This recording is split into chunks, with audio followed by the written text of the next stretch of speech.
My sister passed away, and yet her boyfriend, James, blamed me for it. However, when I turned 20, I discovered that James was actually my mate. He even vowed to make me suffer the pain of betrayal as revenge. Tomorrow is the 6th anniversary of my sister Stephanie's death. I have hardly returned to the pack in the past 6 years, but this day is different every year. I must return to attend her death anniversary because her death is so important that it is a huge regret in everyone's mind. However, everyone in the pack hates me. They think I am the murderer of Stephanie. For a brief moment of peace, I went to the waterfall where I first get my wolf.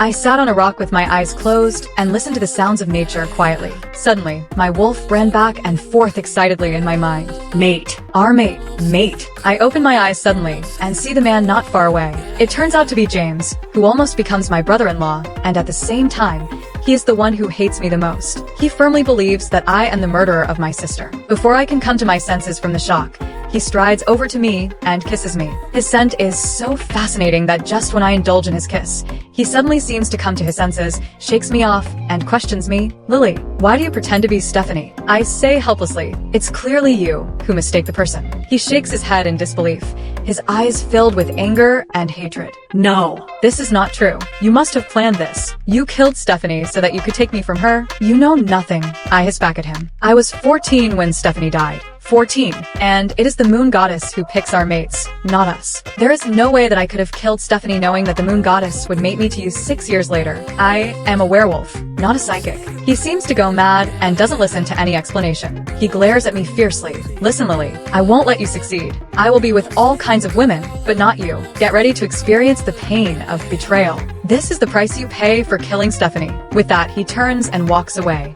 It is about 8 a.m. when I enter the pack house. Unfortunately, my mother is waiting for me at the top of the stairs. I see you take that fruit, she tells me. What makes you think you have the right to eat this morning? On the anniversary of your sister's death. I say nothing. Experience tells me that responding to my mother when she's in one of her rages leads to nothing good. Do you have any idea what Stephanie is eating right now? Nothing. She is eating nothing because she is dead. Because of you. With that, my mother slaps me hard across the face. I stumble back, trying to avoid falling. I anticipate the tragedy that follows. Although I am her daughter, 6 years ago, in her mind, I become the murderer who kills the daughter she loves most. Even though I am beaten and bruised, I still get no sympathy. I am wrapped up like a corpse and transported to the venue by my father and brother. The friction between my wounds and the blanket causes intense pain, but no one cares about me. I close my eyes but can still feel James' burning gaze. He says to my father and brother, Nick and Beta Robert, please bring Lily to her seat in the front next to Sheila. My heart starts beating faster, and I have a bad feeling. Sure enough, James knows I am awake, and he says to me through the telepathic link, get ready, little mate. Sitting next to Sheila is only one part of the fun I have planned for you this morning. I sit in my seat and slowly open my eyes. As expected, my eyes meet James's. I see the corners of his mouth curl slightly as he smiles playfully.